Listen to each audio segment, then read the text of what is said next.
जोङो ओरैनो खेला खेलायाव BPF-खौबो जों सापर्ट खालामनो फैयाखै। जोङो सैथोथिखौ नागिरदों। जायजों थाङोबा जोंनि हारिया बासायजागोन, जायजों थाङोबा जोंनि दिनै गोमानो थांनाय हाया बासायजागोन, जायजों थाङोब्ला दिनै जोंनि सिफाय जानो नागिरनाय गामिया बासायजागोन, जायजों थाङोबा दिनै जोंनि थानसालिया बासायजागोन, जोंनि ब्रह्म मन्दिरा बासायजागोन, जोंनि गिर्जाया बासायजागोन, जायजों थाङोबा जोंनि दखनाया, जोंनि आर'नाइया, जोंनि राव हारिमुवा बासायजागोन। बे बिथिङाव नोजोर होनानैसो जोङो BPF-खौ सापर्ट खालामदों। मानो 15 बोसोरनि सिगां जोंनि थागिबि फिसाफोरा जोंनि जायगायाव आलाय सिलाय जायाखैमोन। बावैसो समनि सिगां मोनसे भिडिअ नुदों। बुरै आबै सासे, बैसो माने 60-55 इयार्सनि सासे आबै, बिथाङा गावनि थफ्लाखौ जुना लानानै गिलु बालुयै बिथाङा गावनि न'आवनो मोनसे बारिजों खनाजों दोंबाय थायो। आरो मिडिया थांनानै सोंदों, आबै नोङो मानो बेबायदि अबस्थायाव दङ? जेब्ला सोंदों, आबैया फोरमायदों जे जोंनियाव फरेस्टारफोर फैयो, पुलिसफोर फैयो, आं बुरै अबस्था, आं बुजानो गियो। बेवहाय आंनि मैल्यबान जिनिसफोरखौ आङो खाथुमनानै लादों खारनो थाखाय। गामियाव रावबो थानो हालिया, हौवाफोर गासैबो खारथिंलाबायना थानो गोनां जादों। मानो जादों दिनै जोङो गावनि हायावनो आलाय सिलाय जानो थाखाय संग्राम खालामाखैमोन। गुबुन बिबानाव थानाय बिबानगिरि नोंथांमोन बयनिसिमबो आंनि गोसो गोरबोनि अननाय आरो सिबिनायखौ आं बावहरग्रोनाय थाबाय। थांनाय 2020 मायथाइनि 27 जानुवारियाव जों गोरोबथाबो खालामदों आरो NDP हिसाबै गोरोबथा खालामदों। जोंनि गारबोनाय माखासे जारिमिनफोरखौ आं बुंनो हास्थायदों। NDP-नि सिगां BSF महरै जोंनि आफादा जोनोम मोनदोंमोन। जाय आफादखौ दिनै जोबथेसालियाव थाबाय थानाय बेसेबांबा गोलाव जाथिनि मुङै सेक्रिफाइस खालामबोनाय सासे लिडारा दिनै 1986-नि बै समाव 3 अक्ट'बर गावनि गामियाव अर्थात अदला खासिबारियाव बियो दादोंमोन। आरो बे बर' सिकिउरिटि फर्स अर्थात BSF-आ फुटबल गेलेनो थाखाय जोनोम मोनाखैमोन, मेथाइ खननो थाखाय जोनोम मोनाखैमोन। बे संगठना रंजानो थाखाय बा धन सम्पति खामायनो थाखाय रन्जन दैमारिया दादोंमोन। जाय बेक्तिया बै समाव MA कमप्लिट खालामदोंमोन पलिटिकेल साइन्सआव, बियो जुदि गावनि थाखाय सिन्था खालामनायमोनब्ला मोजां मोनसे साख्रि लानानै गावनि न'खरखौ मोजाङै दैदेनलांनो हायोमोन। गारि गुरा धन सम्पति गासैखौबो बियो आरजिनो हायोमोन। नाथाय बिथाङा बेखौ खालामाखैमोन। बै टाइमाव बिथाङा साननानै नायदों आरो बिथाङा जोंनो फोरमायदोंमोन। गोबां गिदिर गिदिर मेल मिटिंआव बिथाङा बुंथिदों गावनि स्पिचआव। जेब्ला बिथाङा मेघालयआव फरायगासिनो दङमोन अब्ला बर' हारिखौ बिथाङा नायहरदोंमोन गोजाननिफ्राय आरो गुबुन जौगानाय हारिफोरखौ बिथाङा नायदोंमोन। दिनै गुबुना बुहुमावनो दिनै सोरगोआव थानाय बायदि, नाथाय जों बर'फोरा दिनै जोङो नोरोगाव थानाय बायदि। जोंनियाव बै समाव लामा दोंसे मोजां गैया, इलेक्ट्रिसिटि गैया, मोजां हस्पिटाल गैया, ट्रिटमेन्ट मोजां हस्पिटालाव जोंनि मानसिफोरा मोना, जोंनि ओनसोलाव प्रभिन्सियेल स्कुल गैया, कलेज गैया, इउनिभार्सिटि गैया। बे बाथ्राखौ बिथाङा सिन्था खालामदोंमोन आरो बिथांनि साननायाव बे BSF-आ जोनोम मोनदोंमोन। BSF-आ दिनै हाथियारनि संग्राम खालामबोदों आरो बेबायदिहै बर' जातिखौ बुहुमनि बिखायाव गोमालांनो नागिरनायनिफ्राय दिनै गाबथानो थाखाय खामानि मावबोदों। जारिमिना दिनै बेखौ रोखायै फोरमायदों। जोंनि गोबां दावहारु लोगोफोरा बे BSF बा NDP-आव गावखौ थिसननानै बर' हारिनि थाखाय जिउ बावदों। रायजोफोर दिनैसिमबो हारिया थांनानै थाथों होननानै जोंनि गोबां मुंख्लंफोरनि गोथै सहआ मानास हाग्रा गेजेराव दङ। सोरनिबा गोथै सहआ दिनैसिमबो भुटानाव दङ, सोरनिबा गोथै सहआ दिनैसिमबो म्यानमाराव दङ, बांलादेशआव दङ।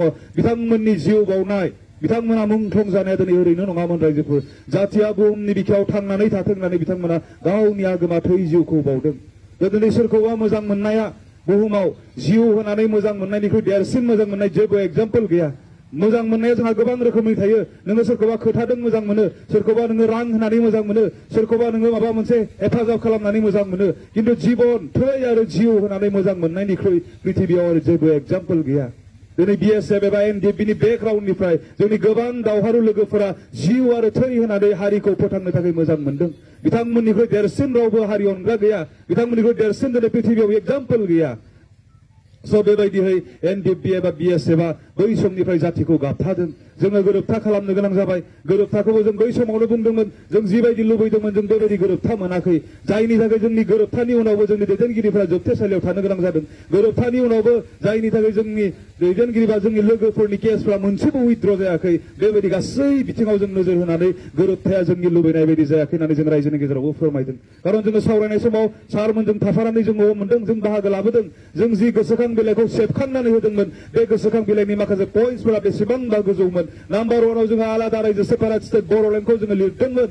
बिनिफ्राय जोबनाय पइन्टआव जोङो जेनेरेल एमनेस्टिनि बाथ्राबो जों लिरदोंमोन। जाय दफा, जाय पइन्टसा दिनै दफा महरै जुदि एमअएसआव फैयोमोनब्ला बा दफा महरै दिनै फैयोमोनब्ला गोरोबथायाव जोंनि गासै दायफोरा खमा मोनगौमोन बेबायदि मोजां पइन्टसफोरखौ जों लिरदोंमोन आरो बर' इयुथ्सफोरनि थाखाय जोङो बर' रेजिमेन्ट नांगौ होननानै बेबायदि पइन्टसफोरखौबो जों सोदोंमोन आरो बे गोसोखां बिलाइनि सायाव जों जेब्ला भारत सरकारजों सावरायगासिनो दङमोन बै समाव जाय व्यक्तिखौ भारतनि सेन्ट्रेल केबिनेटआ एपइन्टमेन्ट होनानै नोंथाङा थांदो एनडिपिजों सावरायहैदो आरो बर' हारिनि गथै जेंनाखौ एनडिपिनि गेजेरजों सुस्रांदो होननानै जाय व्यक्तिखौ थिनहरदोंमोन बेजों सावरायबाय थानाय समाव जोंनि सावरायनाया मोजां रोखोमै दावगादोंमोन बेवहायनो दिनै जों बुंदों सम बारनायजों लोगोसे थांनाय 2020 मायथाइनि 27 जानुवारियाव जालांनाय जि गोरोबथा बे गोरोबथाया दिनै बर' हारिया लुबैनाय एबा एनडिपिआ लुबैनाय बायदि जायाखै जायनि थाखाय दिनै जोङो एसेबो रंजानो हायाखै दिनै नोंथांमोना आं फोरमान होनो नागिरदों 2003 मायथाइयाव बिएलटिआ सुक्ति खालामबाय बिटिसि सुक्ति खालामनानै जों एसेबाबो फिल खालामदों बे गोरोबथाया मोजां होननानै जोंनि लामाया मोजां नङामोन बिटिसि सुक्तिनि दारै जोंनि लामाया मोजां जादों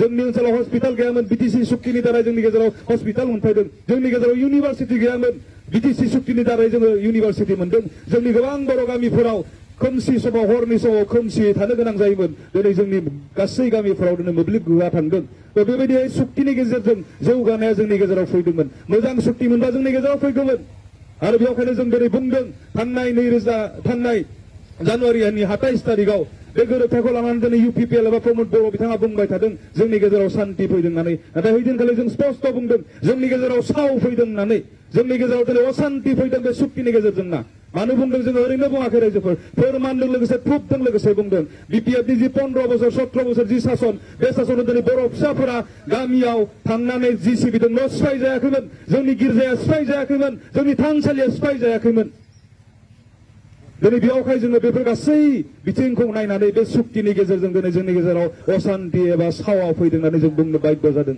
बे सुक्तिनि गेजेरजों दिनैबो जोंनि गोबां दैदेनगिरिफोरा जोबथेसालियाव थानो गोनां जादों रावबो गवाखै गनायनि जेबो राहाबो गैया बेबायदि दिनै अयनाय भाबै एनडिपिआ फिनिशिं जादों नाथाय मोनसे बाथ्राखौ जोङो जेब्लायबो गोसोआव लादों जों जिहेतु जातिखौ गाबथानो थाखाय जोंनि मुंख्लंफोरा जिउ बावदों जातिया दिनै राजखान्थिजों थेर बेथेर जाथों होननानै जोंनि बाम्बुरगोरा जोंनि जाब्रां सारमोना जिउ बावाखै हारिया जेथिंबो देबगा दुबगायै थांना थानो हाथों होननानै बिथांमोना जिउ बावदों जोंनि बर' फिसाफोरा गावनि जायगायावनो न' बां सिफायना होजाथों होननानै जोंनि मुंख्लंफोरा जिउ बावाखै जोंनि बाथौ थानसालिया सिफायना होजाथों जोंनि जायगायावनो होननानै जोंनि लोगोफोरा बुख्रुब जायाखै दिनै बेबायदि गासै जोंनि दुखु दाहाखौ जों नायबिजिरफिनदों आरो मुंख्लंफोरखौ बिथा खालामनानै दिनै जोङो राजनितिकआव बाहागो लानो गोनां बाध्य जादों बे थांखिनि थाखायनो दिनै आं उदालगुरिनिफ्राय नोंथांमोननि सेराव मोनफैदों रायजोफोर जों थाखा फैसा खामायनो थाखाय राजनितियाव फैयाखै अर्थात 7 तारिखआव जानो गोनां जि बिसायख'थि एमपिनि बे बिसायख'थियाव जोङो नांगोलनि सावगारियाव भट होनांगौ एबा खाम्फा बरगयारिखौ क'क्राझार समस्तिनिफ्राय एमपि महरै दिल्लीयाव दैथायहरनांगौ